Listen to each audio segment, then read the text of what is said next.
How's it going, guys? Welcome to Audio Addiction. I think we're on to episode 13 of Backstage Press, and we have Simpl today with us, and he can say his name and what he does and all that sort of stuff. Yeah, so it's simple, not simp.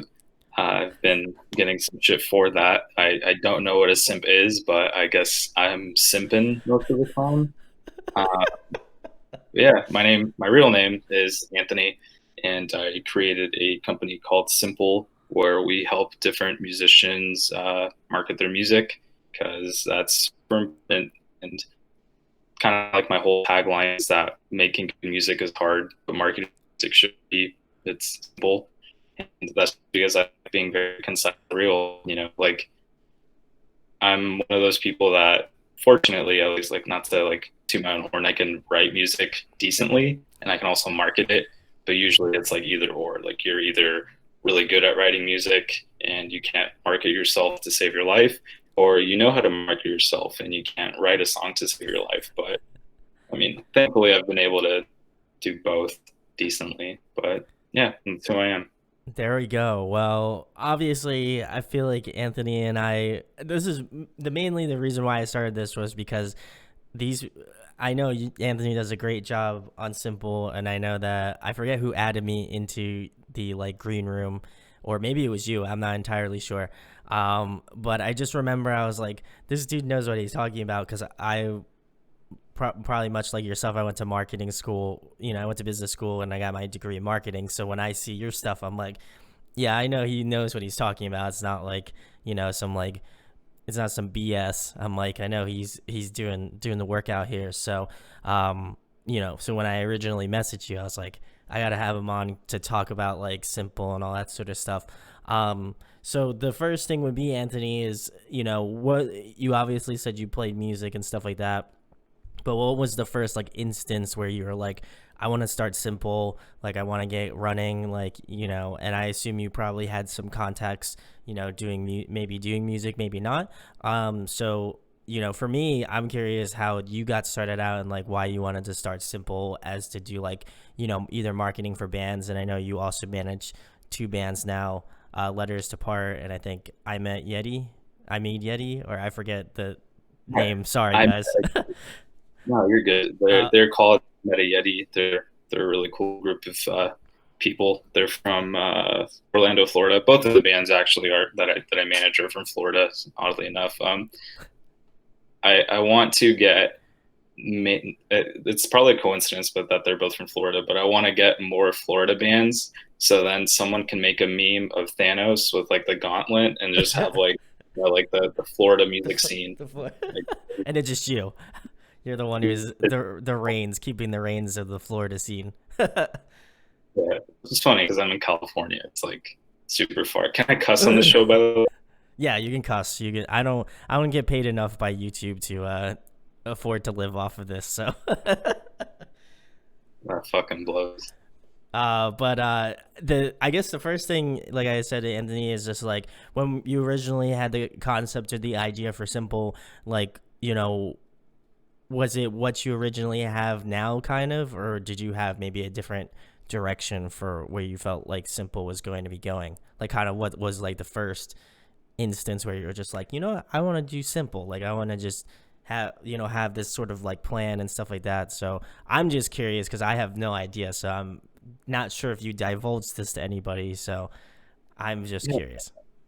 for sure. I honestly have never really talked about why I did it or how it came about. Um, it was kind of like a natural progression. I like to look at it because Okay. to the general public, Simple debuted, I would say, in December of 2019. But the way I like spinning it is that Simple has been something that I've been doing for many years, like through my own personal music projects, but also through just helping people. Because that, at the end of the day, is all that I'm trying to do, just help out up and coming artists with not only their marketing, but I mean, all of this other stuff encompasses marketing, but like their branding, their sound, their image.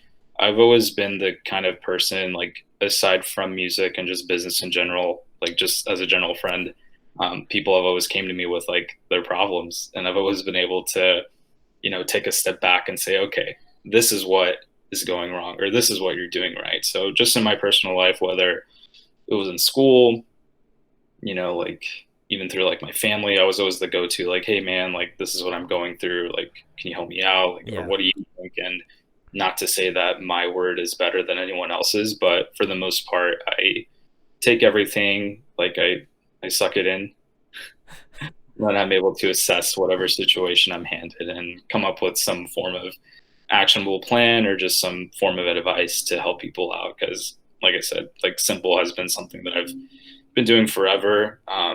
Formally, though, it did get formed in 2019. We're a real business now. I have like an LLC or whatever, but I still don't know any of that. But yeah, that's pretty much how it started. Marketing my own projects and kind of learning from my mistakes and knowing that, and again, like with everything in marketing, and I'm sure like how you went to school, like the answer to everything when it comes to marketing is always it depends, Yeah. or like, hey, what's the best way to release a song? It It depends, really. depends. Yeah.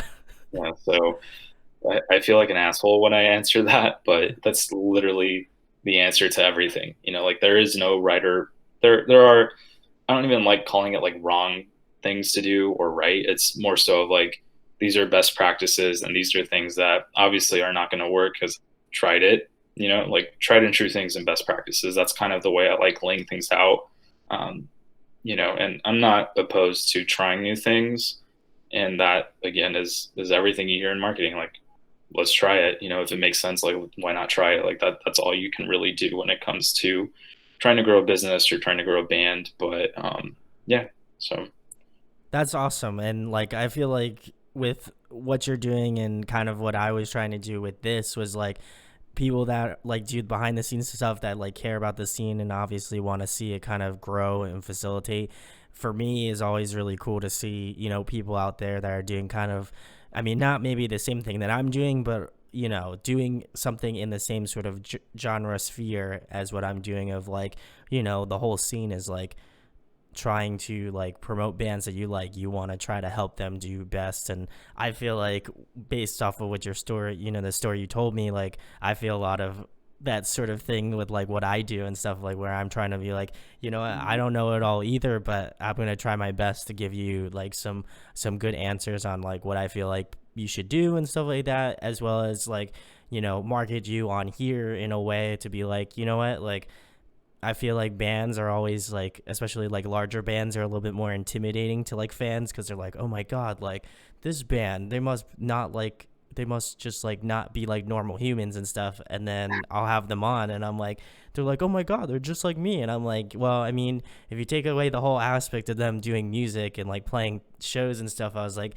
they pretty much are the same person. So like, I just feel like for me, when I was starting this, I was like, I had seen you been posting a lot on like Simpl and stuff, and just obviously on your own personal page and stuff. And I'm always like, I'm like, what is Anthony doing? Like, I was just like, I'm just curious. I checked the podcast out too. So, like, for me, it was kind of like, let me see if I can get this person on, Anthony, to come on and like talk about, your whole like story and like the reasoning behind starting Simpl, because I feel like at the end of the day, it was similar to what I'm trying to do. So I feel like, we're in the same kind of parallel lanes that I was just like, let me just reach out and see if you'd want to come on and like, talk about it. So I appreciate you taking your time, but, yeah, um, thanks for reaching out as well. I don't really do things like this. It's more of like the flip side. Interview other people. I don't really have people interviewing me, so maybe I should interview you and see how you feel. there we go. Well, we could do that. Totally. Absolutely. I'm totally down to do it. And then you had some friends of mine on. Shout outs to Sierra from What Sales Ahead and Andreas. So like, how have those things been going? How, like, I feel like the podcast is a little bit more current. So like, how has it been like, and how do you, I guess, go about choosing people to have on your podcast? I feel like for myself, I know how I can have to be a little bit selective in certain cases. So like, are you picking people based off of like their ability to like market themselves as a band, or like strategies that you feel like if I ask them these questions, they'd be able to kind of like give me a good answer? Or, what are kind of the I guess the key sorts of things you see in like an artist? Or is it just like, I like your music, I like your, band, whatever it may be. I just want to have you on to talk like about what you're doing. Yeah, so there's no real way that I've chosen like the guests that I have had. It's more of like who's in my immediate circle that knows what they're doing, and Sure. no offense to those friends that I have in bands or whatever that I have not asked you to be a guest on it yet. I probably just haven't gotten around to asking you yet. But it's funny you bring up the podcast because I honestly have dropped the ball on that, unfortunately, just because of how busy I've been with clients coming in through Simpl. Sure. Um, but I definitely want to get back into it. I just have not had the time to do so as of now. But the way I kind of chose Andres is actually like the fourth person I interviewed out of the 6 episodes I have out. Um, it was more so of just like, who do I have in my inner circle that is dope, is easy to talk to, knows what they're doing, and what can we kind of talk about? And obviously, it's a marketing music business in a general. It's a general music marketing podcast, so people that fall along the realms of that, kind of similar to what you're doing, right? Like the people behind the scenes, like Bailey, who I interviewed, they're a graphic designer. That's a perfect example of someone behind the scenes. Like if you've walked into a hot topic before, you've probably seen Bailey's work hanging Correct. on Yeah. the shelf. So I feel that was someone who doesn't get enough credit for what they actually do. So I really wanted to talk to them and talk about their design work, where they came from, and things like that. So that was always fun, and just kind of what piece of advice can they offer to the listeners that we do have for the brand, and what could they kind of tell you to look for? Again, there's no right or wrong way to do things, but more so like based on their experience and based on my experience, like what could we tell artists X, Y, and Z to get to whatever goal that they Yeah. eventually have, or things like that, or even just like case studies, like with Andres. Like I've known that guy since 2015, 2016 or something, and for him, I felt like it was a really special interview to me because of his. I've been there not from the start because I wasn't there on the Terra Live days, but when like his progress, like for those who don't know, Andres is a solo artist. He's been on your show, he's been on my Correct. show, Yeah. um, but he tours a lot, and he's a very talented musician, and he's humble about everything, and that's something that I really love about him because like seeing him go from and it's funny because like he's successful, but that Yeah. that just so many other things to other people. Like to me, success is being happy. To this local band that invited me to like their page, to them, success is being signed to a record label. Success can mean anything to anyone and everyone, but to me, he's successful because he's able to tour. He's releasing a lot of music. He has a very targeted audience, a very niche art like audience that really loves his music. So that was really cool to kind of talk about. And the way that it was like a very important interview to me was because we both kind of started our careers, like my project and his project. Like we were the first. Our band was the first one to like tour with him, even Oh, though really? yeah, like our van broke down, so we didn't actually get to like do the full on tour. But it was called the Half Life Boys Yeah. Tour. It was pretty cool. Like, and like at the time, he did not have a huge following, and I was like, "Who's this guy?" Because it's funny, 'cause he posted on Facebook. He was like, "No, no." I posted on Facebook. I was like, "Anyone want to tour with my band?" And he just commented. He was like, "Let's do it." And this was like at 8 p.m. at night. And then I wake up like at 5 a.m. for some reason, and I look at my phone and I have a message from Andres at 4 a.m. saying, "Yo, homie, like when are we gonna go on tour? Like let's do this." And it's crazy looking back at it now. It's like wow, like this guy messaging me at 4 a.m. to go on tour with him, and now look at him. So that's kind of why it was special in a way to me because he's such a nice guy. He's been Yeah. humble all the way through, and I applaud him all the time. And yeah, he's just a really cool guy.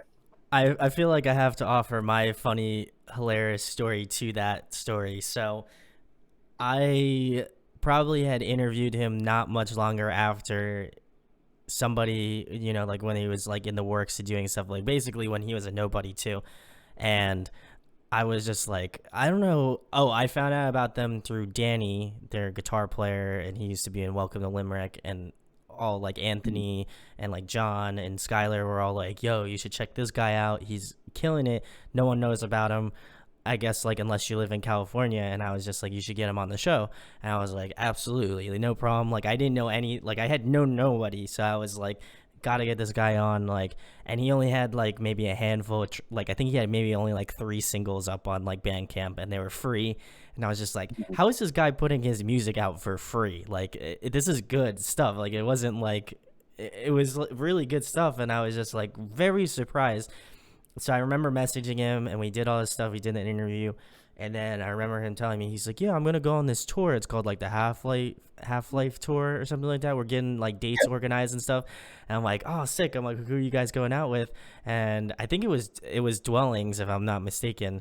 And I was just like, "Yo, that's tight. Like, are you guys coming out to the East Coast?" And he's just like, "Yeah, we're going out to the East Coast." And he's like, "Are you gonna be coming out to it?" And I was just like, "Dude, yes, I am."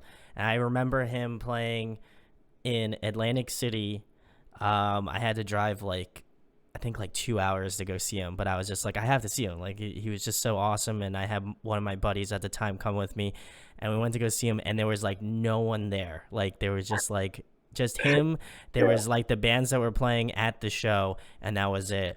And I was just like, man, I was like, this sucks for him, but I was like, he was so stoked to meet me. He was just like, "Oh my god, I didn't think I'd ever meet you," and stuff like this. And he was just, they're all great people.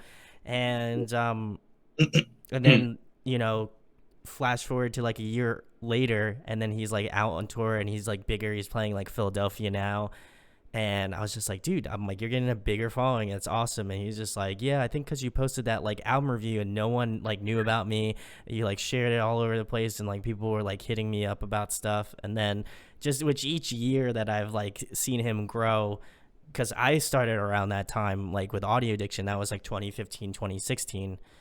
Mhm. And so I was just like, this guy's gonna be big. Like I don't like anybody can tell me I'm wrong, but I was like, I haven't been wrong yet. So I was like, tell me I'm wrong about this guy. And he's just been killing it. So I mean, I feel like for me, like I feel very much like you. Anytime I have him on, it always warms my heart because I know he works so hard at what he does.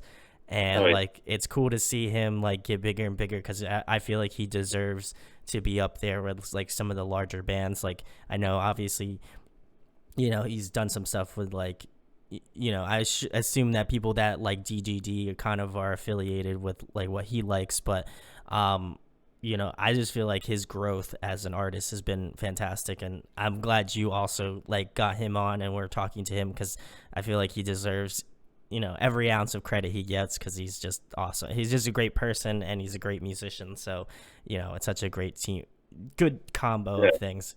um Hard to be both, like to be both a good person and a good musician. Because I mean, it's no surprise seeing like the fame or the money gets to musicians sometimes to where it sure. just changes the overall persona. So for him, he could easily have forgotten who I was, but for him to still like remember me and us both collectively saying, "Hey, dude, I hit up this random venue and like I don't know, like I don't even remember, but like on the East Coast, like some city I never heard of, and he's like, "We can play there." I'm like, "All right, what's our guarantee?" He's like, "I don't know, but it's a show." And I'm like, "Okay, well, I guess like let's do this." And I mean, like his project was just starting out, mine was just starting out. Like Dwellings wasn't even that big, so I mean, we were both just trying to play shows. That's all musicians really want to do. I mean, money's cool, but it's mainly just. And I like how he was very grateful to meet you, but yeah, I mean, it's crazy. Time flies. Yeah, It's and I was also like, man, I was like, if I meet Dwellings, that'd be very dope too, because I had like found out about your band because he was like, "Oh, we're going out with this band, Dwellings. You should check them out." And I think it was like not. And then like everything kind of happened after that, and he was just kind of like doing his own thing, and I was like, then I kind of saw you doing different things, and obviously I think you had Simple like in the back pocket, and then I saw it more recently, obviously, because I feel like you've been posting a lot more on the social medias and stuff, and I was like, I should ask Anthony. So I'm glad I kind of indirectly Andreas brought us together in a full circle moment right now. So And Andreas, if you watch this, I don't know if you will, but we wanted to give you a shout out. So, um, but the next thing, Anthony, I guess would be, you know, obviously you do some like work for like clientele and stuff like that. So, when people like hit you up, like what, I don't even say what do they expect, like what do you expect from them, but I guess like what are certain qualities or aspects do you want from to see out of a band like that you're trying to like market and stuff like that? Is it necessarily like people that reach out to you, whether or not like like be via like a submission thing, or is it mostly like, oh, I like what this band's doing, but I feel like they don't have the marketing behind it, so like let me message them and see how it works? Or is it kind of like a 50-50? So like how do you go about getting, I guess, new people for Simpl? Yeah. Thankfully, and I mean, not thankfully, but for lately, for the most part, it's always been like word of mouth. Okay. Um, and people just directly messaging me saying like, "Hey, dude, like, quick question, like, how do I do this?" Or, "Hey, like, my band released this song and we don't know what to do next. Like, what do you think?" And I get a lot of those messages and a lot of those emails and a lot of those posts, and I never mind answering them, and I always love helping people out, you know. So, I mean, if anyone ever needs like some quick advice, I always answer it to them. And same thing, like if you go through different forums that I'm a part of, like, or like different Facebook groups, like Make Pop Music, the Chango Forum, Hemisphere, like there's other musicians there that are always seeking for help. So what I always do is anytime I come across those, I respond to them and offer them my advice, because I mean that's the kind of person I am, just offering advice. So if it turns into them becoming a paid client, cool.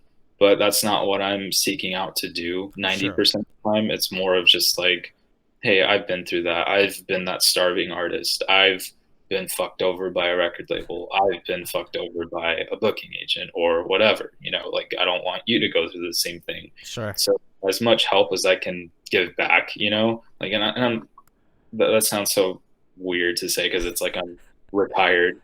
Yes, I'm retired from music. Like I'm not in a band anymore. I don't tour anymore because I found out very quickly that that was not for me, which we can talk about that later. But it's more so of like I've made mistakes and I don't want other people to make mistakes, and Sure. that goes back into like even marketing. Like when you dive into Facebook ads, it's very expensive at first because you don't know what the hell you're doing and you're just gonna waste money. Yeah.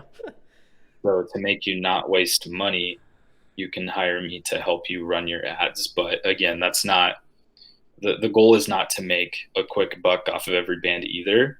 And I'm always very transparent with anyone that hits me up, like, hey, like I can give you advice.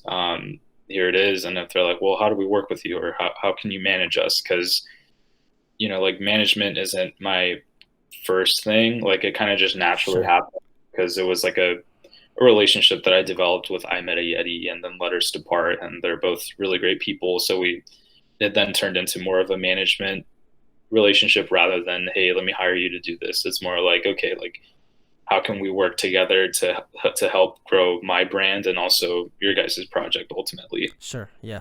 So that's how those two situations happened.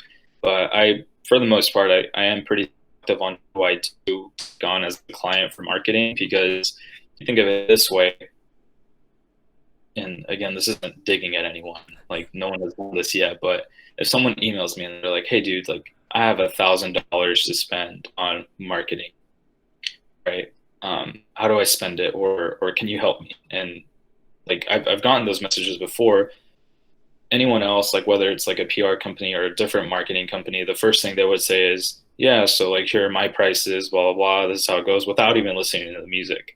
So my response always when someone is like, "Hey, dude, can we hire you?" or "Hey, can you put us like on your Spotify playlist?" Like the first thing I always ask them is, "Hey, thanks for reaching out. Can you send me your music, by the way?" Because like, That's why would the whole point. Yeah. Why would you just say like, oh, here I have $1,000, but like I have no way of knowing like what band you're from, like what type of music you write, if exactly? I'm invested in it or not. And I didn't mean to cut you off either, but like Yeah, I felt like for I've gotten some of the, well, I haven't got the money thing obviously, but like I feel like for me, like whenever I get like an email and they're like, "Oh, how can I be like a part of your channel?" Like how I was like, "Well, the first thing is like you send me your music, and this comes off as like me just being an asshole, but I'm not. I just like the whole reason I do this is because it's music. Like the music should be the forefront of whatever you're sending out. Like if you're just like, I have $1,000, here's a link to my, an album I'm gonna be putting out, or here's a link to a single we just released, or whatever. That gives me more of an idea rather than just to be extremely vague about it. Right, exactly. Because I've gone through that, and I've been on both sides of it. Like obviously when you're in a band, you want to grow your project through means of like PR or marketing, and I've gone through those companies where I email them or something, and like I usually ask for permission, like, hey, like, is it cool if I send you guys like, or I just send it, like, hey, like my name is Anthony, I'm in this band, here's our song, we were looking to get some PR done or whatever. And the first thing that hit me with is, hey man, so this is like our pricing sheet, or these are our rates. Let us know if you want to like work with us. And to me, as like the customer, because that's what I am, Yeah, I'm like, well, what the heck? They didn't give me any feedback on my music. They didn't even say if they liked it or not. Like, why am I going to hire on a company that doesn't even take 5 minutes to listen to my music or give me some constructive criticism on it? And those are things that left me like with a bad taste in my mouth, and I never wanted to sure. be that type of company too. So that's my thing. Like anytime anyone says, "Hey, dude, like I want to work with you," like how does it work? Like before we even talk about working together, I just ask them, "Yeah, like hey, thanks for reaching out. Like I'd love to learn more about your project." Like it might seem like a copy and paste thing, which it's not. Like I'm not copying Sure. and pasting it. It's usually along the lines of that. Like, "Hey, thanks for reaching out. Like I'd love to learn more about your project. Can you send me some of your links, blah blah blah," or just things like that, or like, what are you working on right now? Just opening up the conversation and not just going straight for the kill, so to say, because like money I have enough of. I mean, I'm not saying I'm a baller, but I'm fine. Like Make I enough don't to get by. exactly. So I mean, I'm not looking to make a quick buck either. It's more so of working with bands that I personally like for one, but also that I think I can do something with, because that's another thing. If it's something that I think sounds great, but I know for a fact that I can't figure out the target audience, or I can't figure out, or I don't think that they would be marketable, because that's a thing, you Yeah. have to be marketable. um, that's a bad reflection of me as a marketer and as a company if I take on a project that is just not going to go anywhere. And I've had those conversations before. It's like, hey, dude, like I like this or I don't like this, but honestly, like I'd love to work with you, but it's just not a good fit right now. Like, feel Sure. free to send me some more music, or I can refer them to other companies that have worked with bands similar to them or artists similar to them, or just something along the lines of that, and not just say like, "Hey, this sucks. Don't ever talk to me again." You know, because I've seen companies do that before too. It's like, "Hey, like we only work with artists that are signed, or we only work with these types of artists." So at least offering some takeaway to them too, because if I can't work with you directly, I still let these artists know, like, hey, like sorry that either I'm busy or I just can't take you on as a client because I don't think we can do something. It's no offense to you, but respectfully, I mean, I do have other free tools such as like our blog, our podcasts, the YouTube videos that we've made, things that can still be of value to them and help them Yeah. along the way, and hopefully get to a level to where we can work together eventually. Yeah, and I think it takes a level of honesty when you're, especially, because I feel like sometimes people can be like offended about like certain situations where, because everybody that listens to music, they're all like, I'm not gonna say they're all emotional, but I feel like you have an emotional value when you're putting out music, like you're putting yourself out there, you're giving your all to it, and so I feel like you have to take, and I feel like you handle it very well, and you don't want to be so hard where you're like, oh, I'm not feeling this, but I'll come out right out the gate and say like, I think maybe you should change this or you should change that, or like, yada yada yada. And I've had my fair share of like criticisms whenever like I do like an album review, and then they're like, oh wow, why'd you like rate that album so high? And I'll just be like, well, because there's this thing called like personal preference. So if you don't enjoy it, that doesn't necessarily mean that like 90 other people aren't going to enjoy it. So why would I close myself off to the 90 people if only one person's going to see like, oh, well, I don't really like it, whatever, their whole goal is to be like successful, to find people that enjoy their music. So like, why would you take a shit on them if like your whole purpose is to just be like, well, I'm just trying to stir up some controversy, rather than just be like, listen, we all want to do this. We all want to be kind of in successful bands or like successful projects and stuff. So like, just allow that to happen. Don't try to like completely just like fuck someone over because you're just like, oh, well, I don't like this music. So, see you later. That's it. I don't care. I think that was one of the reasons why I loved that. One of the main reasons why I love doing this and love having like people on like this too, because I feel like you are very dedicated to music. Like, you're very dedicated to the people that like create music, and whether or not it's something for you or not, you're giving your honest opinion about it. You're like, you know what, maybe I'm not feeling this, but like, that shouldn't give you the right to just stop doing it. You know what I mean? Like, there's going to be other people that enjoy what you do. So I appreciate that, because I know a lot of people don't think that way, because, sometimes some groups of people can be very toxic about, the music that's created or whatever. And I've seen my fair share of like screenshots from like group things, like, I don't want to name any names because I'm not trying to rope Anthony into something that he doesn't want to be roped into. But, you know, I'm sure you've seen your fair share of like group postings where people have just like taken dunks on people for like no reason.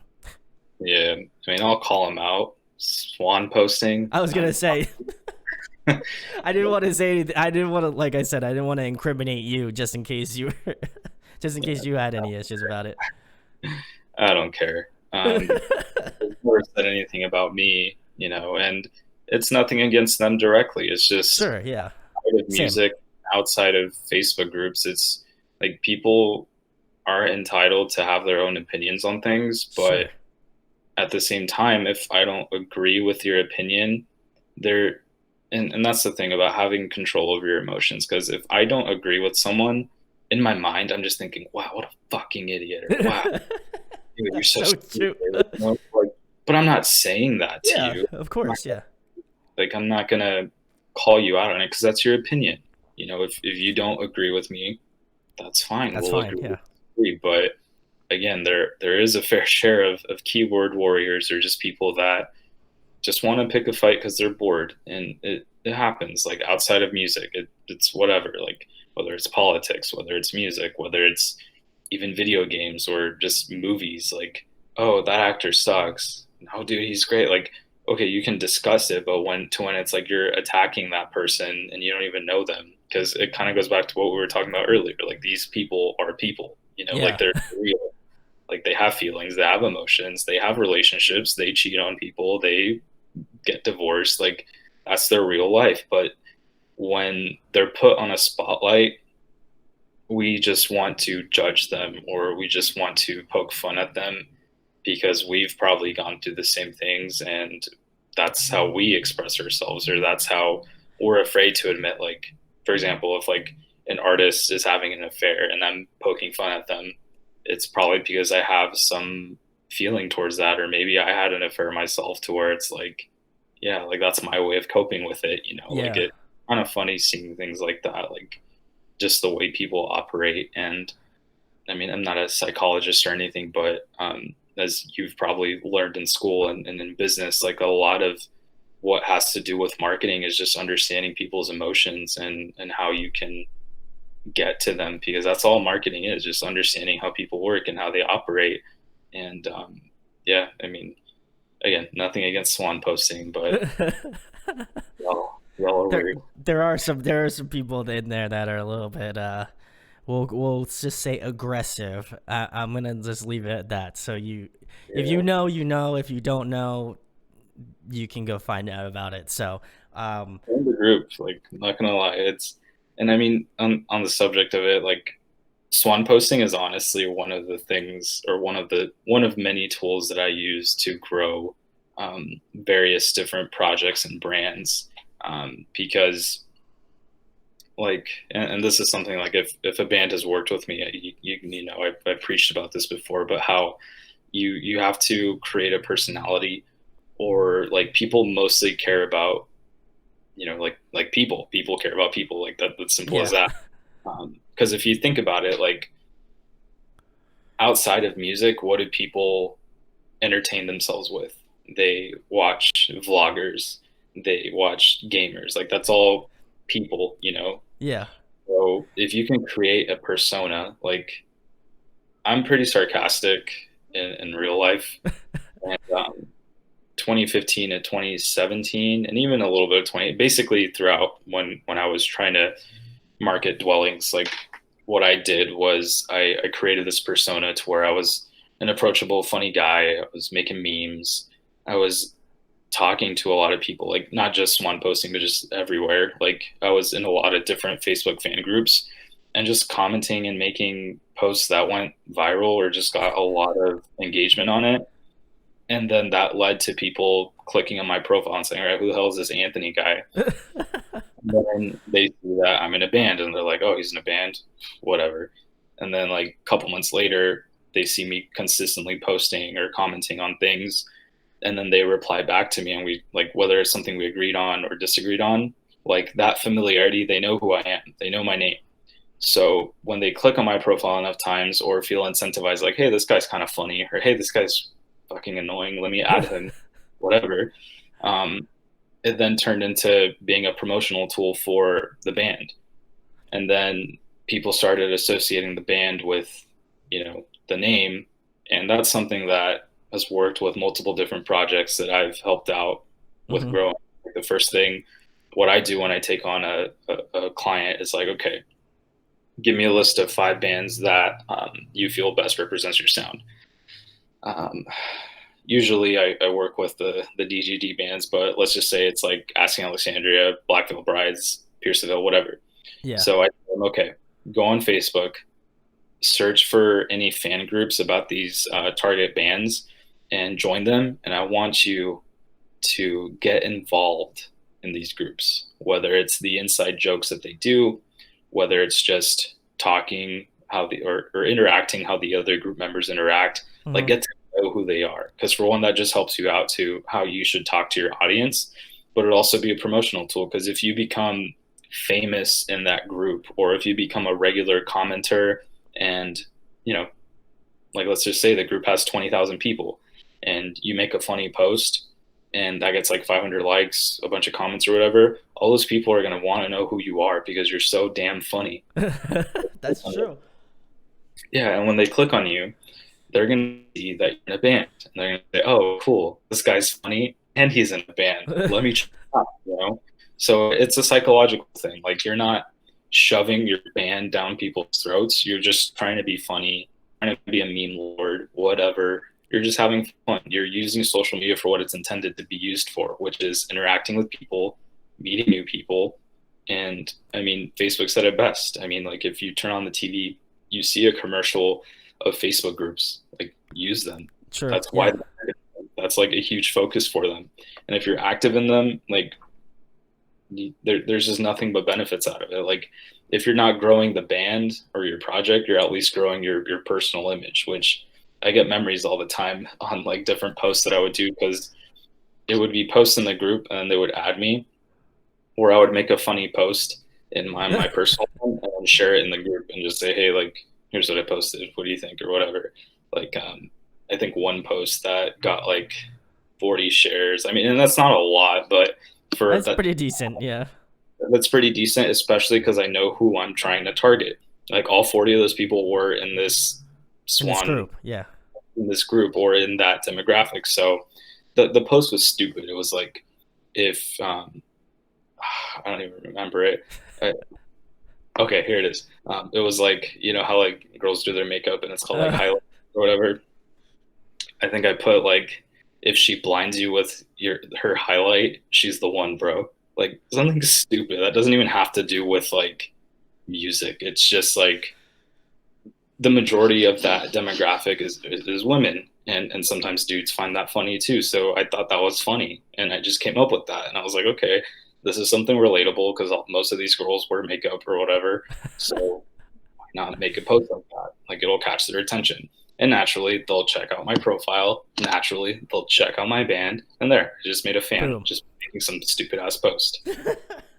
That's a good. I think that's a good move. Like, cause like I said, not a lot of people really think about it in that aspect. And like, whenever I'll make a post, like I'll make it on like Reddit or I'll make it like, through groups. Like you were talking about Hemisphere. Shouts to Mark.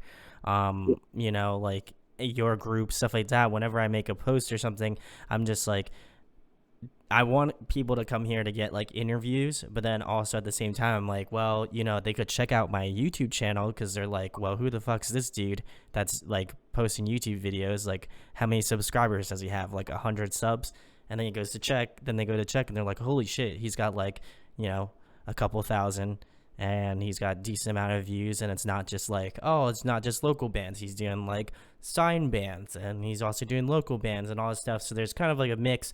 So whenever I like, at least for me, I enjoy doing that because it's just like people are like, oh, I like this. How do I reach out or whatever and stuff like that. So I think that's always really cool.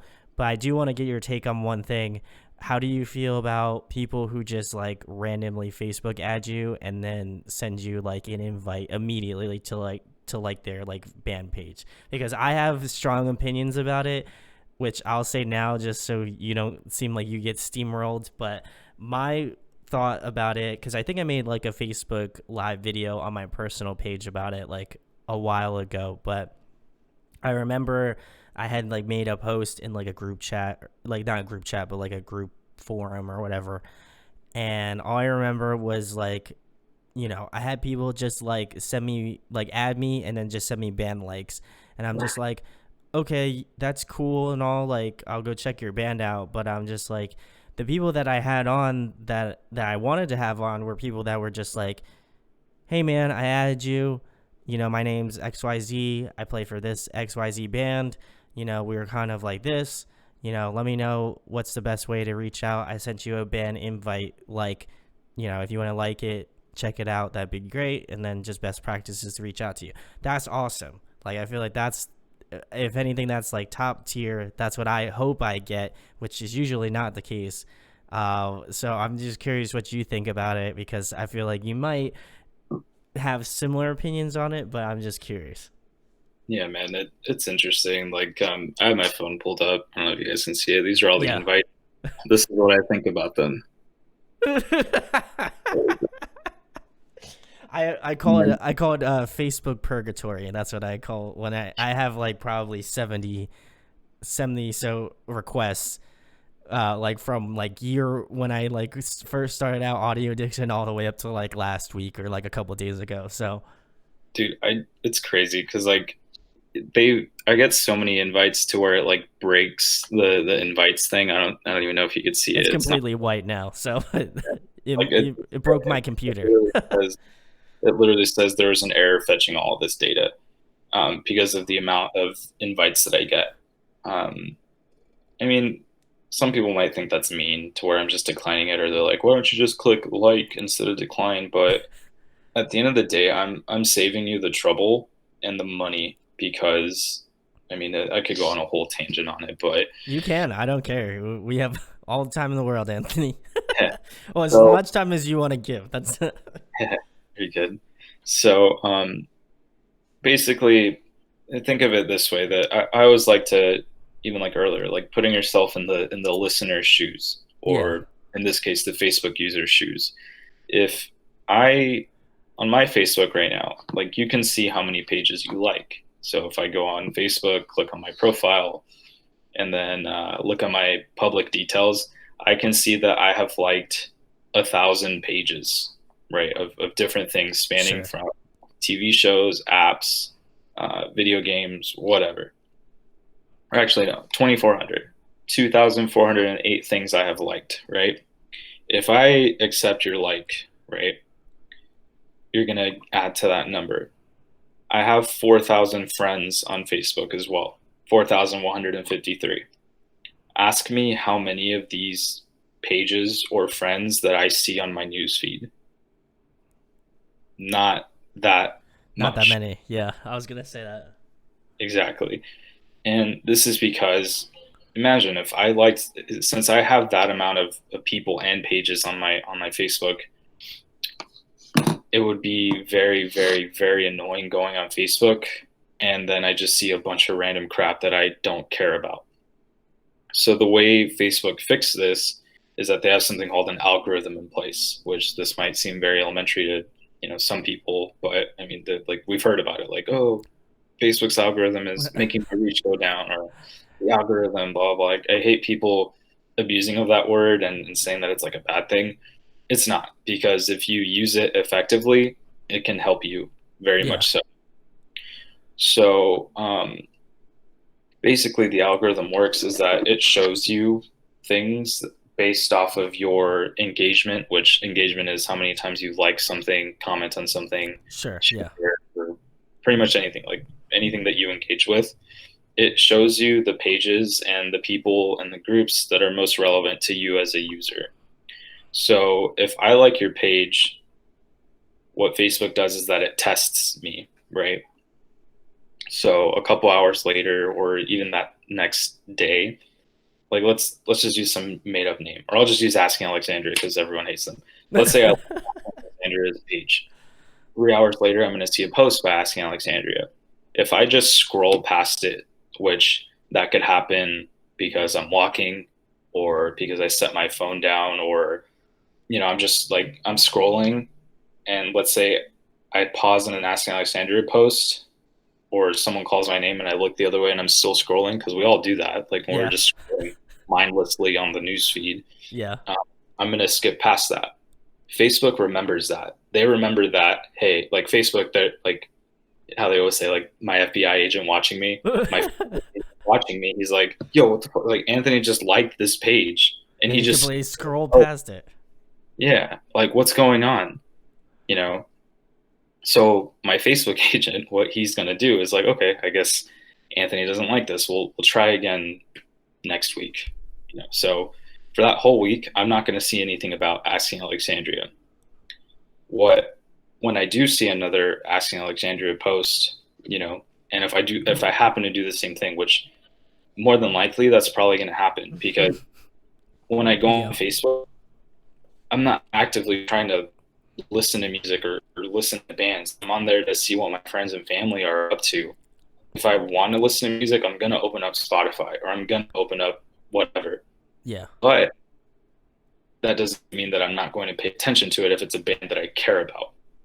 So using the Asking Alexandria, you know, example, Facebook is going to send out another post, right? And if I do the same thing, if I scroll past it, or if I like look at it and don't like it or anything and continue scrolling, Facebook's going to take note of that. They're going to say, okay, that's another time to where he could care less about it.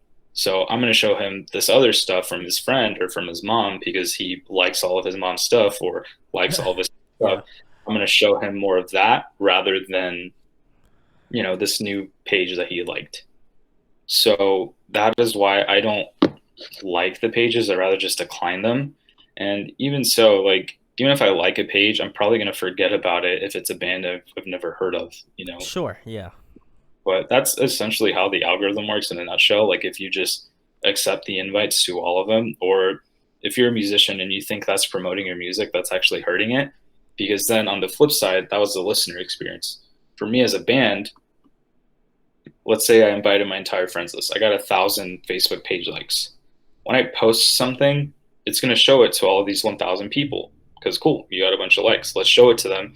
And then Facebook's going to say, okay, I'm going to show it to all these people and see how they react to it. And again, if it's not a good post, right? Because generally bands post the same thing. Check out sure. our song. Check out our song. We're playing a new show. Check out our song.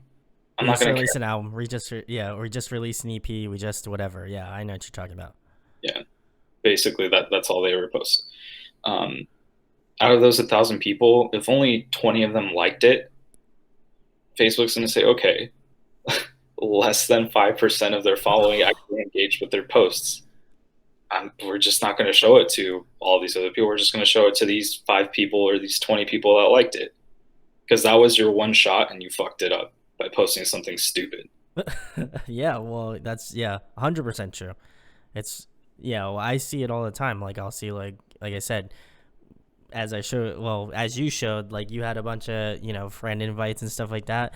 And I just feel like for me, it's like impersonal. Like if you're gonna try to talk about your band, I would really want you to like feel personal about it. You know what I mean? Like obviously, if you have like if you're doing a lot of likes and stuff like that, it can always be a little bit difficult to seem like you come across as personal, and sometimes, some situations, but I feel like for me, like if I'm gonna check out your band, like I genuinely give a shit about like what you're putting out. Like I'd like to see like what I could possibly do as like a YouTube channel to try to help you promote your band and stuff like that. And so for me, it's not like whenever I get, it's always a negative for me, because whenever I get like a like on a page, I'm just like, if you only took like 2 seconds to look at my profile and you're like, it says audio addiction on there. If you just took the 2 seconds to click on the link for audio addiction, is that I'm literally doing like interviews and stuff, or like reviews and all this sort of things that you're missing out on because you're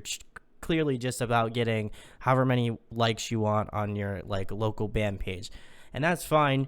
Like, yes, you said, Anthony, you do what you want, but I feel like for me, you're missing out on a complete opportunity that could help promote your band even further. Because then they're like, oh well, now they got an interview. If they're releasing an album, then they can send the album to me. I'll review it most likely. Then boom, you got two new things for content, and then as well as that, you're making a connection. It's not just like, oh, I just give a shit about your like and that's it. Like I don't care if I see you at a show. I don't care if you like if your mom died last week. All that shit.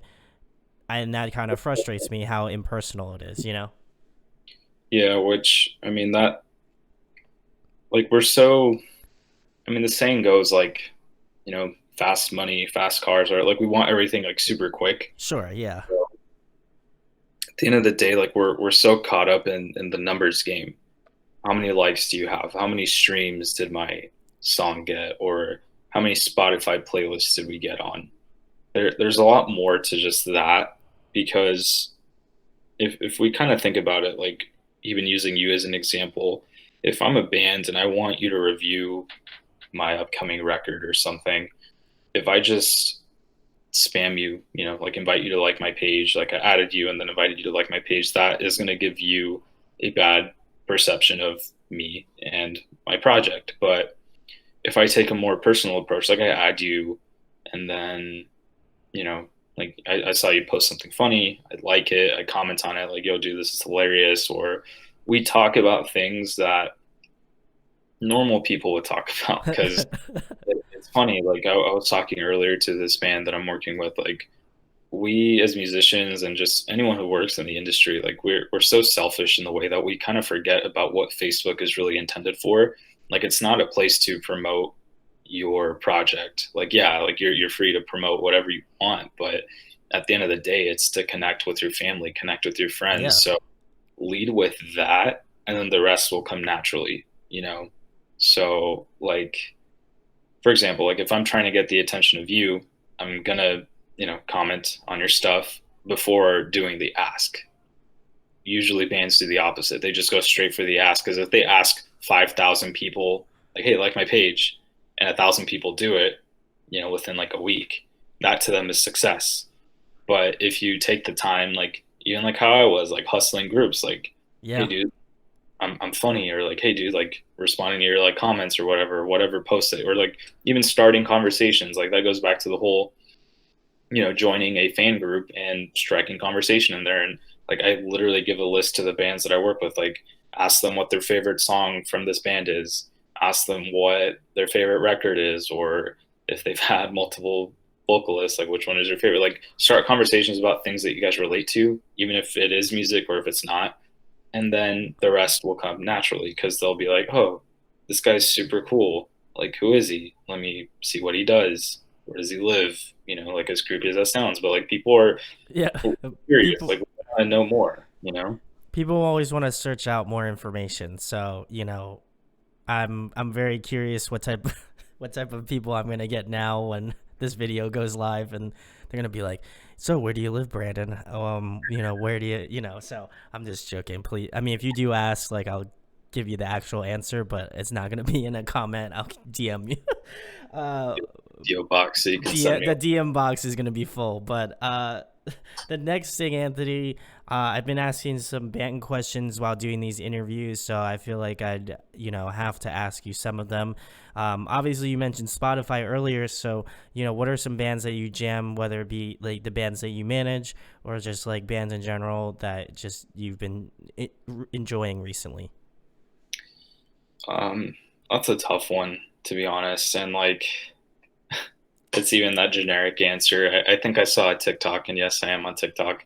I saw a TikTok the other day to where it was like, oh, everyone when it comes to music, and it's like these two people sitting on dinner, and they're like, oh, so what kind of music do you listen to? And then the guy's like, pretty much everything except country. And it's like that's so true. Like that's always my answer. Like I listen to everything except country. Like that's and anyone I've ever met that's normal.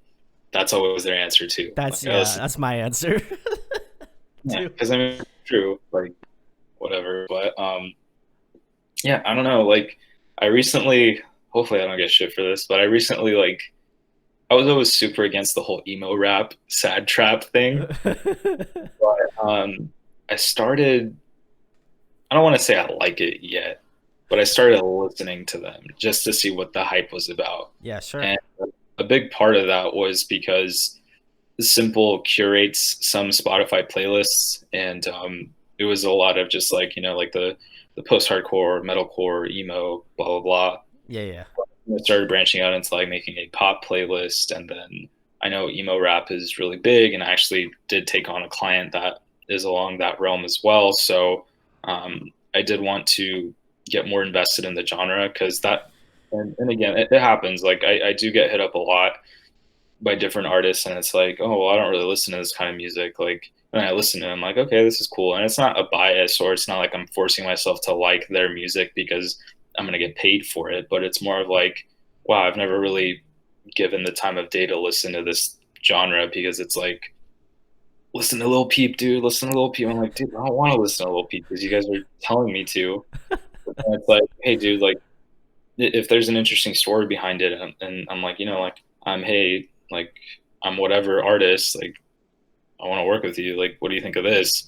That's where I have to actually sit down and like listen to it and think like, is this marketable? Is this good? Does this suck? And things like that. And it's like, okay, well, this is pretty good, and he's not really big. Maybe I should, give a chance to the bigger guys, I guess, to Yeah. get invested in the genre. So, literally, my Spotify has consisted of that genre, the little peeps, the Scar Lords, the Shinigami, and I mean, again, I don't want to say I like it or I'm like the biggest fan of the genre, but I've been enjoying Nothing Nowhere quite a bit. Yes. Which I think I did listen to a couple of their songs like a couple years back, but now I'm like, okay, I kind of get it. I kind of get why people like this, and yeah, that's why I ended up making a playlist called the New Emo because it essentially is the new emo. Like everyone is into this whole sad trap emo rap crap, So I think it's cool. Like I'm not gonna discredit them. Like they sound very similar with the auto tune singing, Sure. which is Yeah. a cool, like it's cool and it's kind of weird because like there's a lot of underground SoundCloud rappers that I know too personally, and I'm like, dude, how do you get that auto tune voice? Like you guys all sound very similar. Like I don't get it. Oh man. Yeah, I kind of feel the same way about it too. Like there's definitely some acts that I enjoy. I'm glad you mentioned Nothing Nowhere because I think he's really good. Shinigami's another one that I enjoy. I mean, I don't really delve too deep into it like as much. It's very similar to you, but I think there's kind of like a merit to it, and you have to like I feel like you have to give a lot of respect for those people that are like really stupid dedicated to that stuff, because I feel like there are a lot of fans that are like hella dedicated to it, and they have good fan bases. So whenever I check that stuff out, like people are always hyped about it, or like hyped about a new track and stuff like that. So, you know, I have to agree with your sentiment of it being the new emo. It is 100% the new emo, and that's coming from like an older dude that's like, grew up listening to like the Used and like My Chem and like all the Hawthorne Heights, like all those sorts of bands. So I know, so I know what real emo is, um, Yeah. but yeah, I have to agree that that is new emo. So hopefully next time we talk, you're not. No offense to emo rap. I hope you're into greener pastures.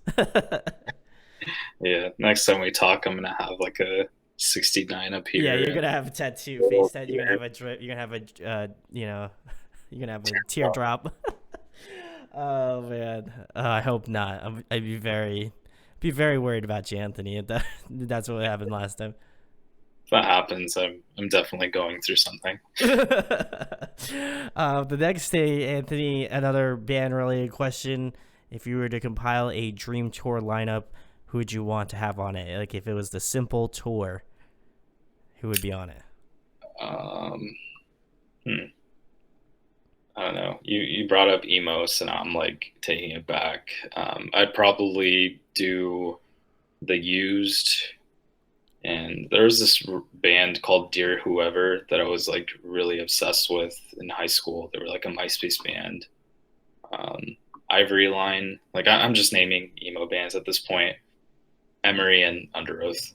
It would be those. Ooh, Yeah, I feel like Ivory Line doesn't get a lot of love, so I'm glad you mentioned them because they are like stupid underrated. They were a stupid underrated band at the time. So 100%. I think I discovered them through like I forgot what the TV channel was called, but it was like alternative rock and it was all Christian music. Like I didn't even know it was Christian music, but like they were on there. The Devil Wears Prada, Bless the Fall, Family Force 5. Like it was a really cool TV channel. Like that's all they would talk about, just alternative rock. Like Family Force 5 was on there. Like a yeah. bunch of Christian rock music that I was like, I didn't even know it was Christian. I was just like, wow, this stuff is cool. Like alternative rock, dope.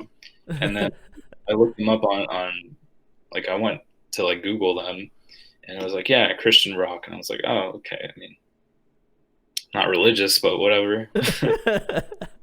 Well, I mean, I feel like, and I talked about it in my episode of this, was that like my family is like I grew up like in a religious family, so like a lot of stuff I was only able to listen to was like a certain portion of like music and stuff, just because it, whatever it may be. I'm not really as religious anymore now currently, but there's a lot of those bands that I grew up with that I feel like were in that Christian sphere that I was just like, yeah, I'm about these guys, and I still love them. I don't have any hate for them, but I feel like now my like mentality has changed. But every time I go back to listen to like certain bands that I like grew up listening to, I'm just like, they still hit. It's still something about them, no matter like even if they were Christian or not. It's just like, oh man, it's just nostalgia to me. Oh yeah, I like that meme to where it's like, "Hey mom, can I go to a concert?" And she's like, Oh, "Yeah." It's like, but it's a Christian concert, and then it shows like the guy jumping off like off the roof, the roof. and it's like HTML rules, dude. Yeah, Start. that one was like literally my childhood. So I felt that. I got a little sad, but then I laughed because I was like, yeah, that was my life, like back in like the early 2000s. So totally respect that meme. That meme hit a little too close to home for me, but I appreciate it. Yeah. um and then the last thing, Anthony, the big thing, tell them about Simpl. This is your time to shine. Tell them the people where they can find you at, on the social media. And if you want, you could talk about the green room, because I think it's excellent. Like, I'm not just saying it because Anthony's on here. I generally think it's very cool. It's like everybody that's on there is super dope.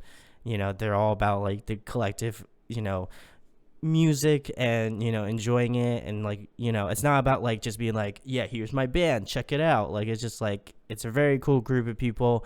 I should comment more in there, so I'm since we've done this interview, now I have to comment some more. I think is Anthony frozen? Yeah, okay. We'll pick it back up again. Are we? My friend. Yeah, you're a little frozen. I'm gonna give it a second. No, you're good. No, I because you're like the main screen, so I have to give it a minute or something to see if it pops up. There we Am go. I frozen? Because you're frozen. Oh wait, no, you're good now. Yeah, now you're like a little bit okay. We're good. We're good. I feel like okay. So Brandon's gonna edit this out, but check out Anthony's green room, like the Facebook group. I think it's awesome. Really just well done. And I'm not saying that because Anthony's on here. I genuinely feel like the group of people that are in there really like obviously care about music as like a whole. They want to better themselves as like as a band to kind of market themselves. And I just think it's a really cool atmosphere. So shout out to all the people in the green room. If you do something similar to Anthony, whether it be photography, graphic arts, whatever it may be, feel free to reach out to me on Facebook and stuff like that. But I'll let Anthony take the floor and tell the people about Simpl. So Yeah, so kind of in a nutshell, Simpl is just a resource first and foremost, and an agency second. The reason I lead with resource is because, again, like we have things like the Green Room, and the Green Room is a Facebook group to where literally it's like an open floor. If you have any questions about marketing your project, or you just need some constructive criticism about a song you're writing, you can openly talk about it, like Brandon said, like with like-minded people that generally want to grow their project and do it not properly, but just do it effectively, because again, there is no right or wrong way to do things, just best practices and mistakes that you can learn from. But yeah, I mean, if you guys want to join, it's facebook.com/groups/the green room, I think. No, slash oddly simple. Yeah, that's the link I'll to leave a join. link below, so Anthony won't have to worry about that. But continue. Yeah, you're good. And then our website is oddlysimple.xyz. Simpl.com was taken and simpl.co was taken. And I think it would be like $10,000 to get that domain name. Eventually, I want to save up enough money to buy that because, just for consistency. But for now, my domain is oddlysimple.xyz. And then for Facebook, Twitter, Instagram, it's oddly simple as well. So that's where you can contact me, or you can add me on my personal Facebook. I'm generally available to reach out to. So Yeah, yeah, unless you send him a band invite, then nah. yeah, yeah, I'm good off that. But if you want to talk some stuff, that's me. Oh my gosh. Well, go check out Oddly Simple or Simple, however you want to say it. It's all you're gonna be at the same spot in the same place, and all of the links for Simple will be in the description.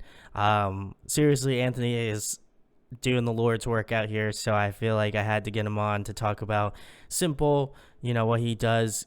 He really truly like backs music and stuff, and this is one of the many reasons why I like to have people on like him is because like I believe a lot in music. I believe a lot in doing this sort of thing. So I wanted to give him the floor time to talk about Simple and like some fun shit. And we had a good time. I hope. And so I feel like Anthony's a great guy, and you should definitely go get yourself involved in the green room. It's great resource.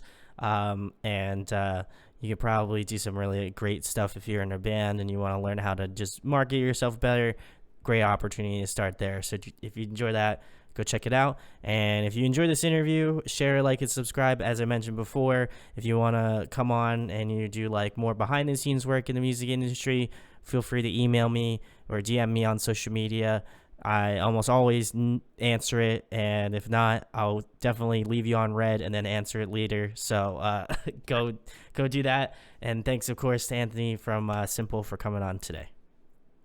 Yeah, thanks, dude, for having me on. And yeah, it was good to connect.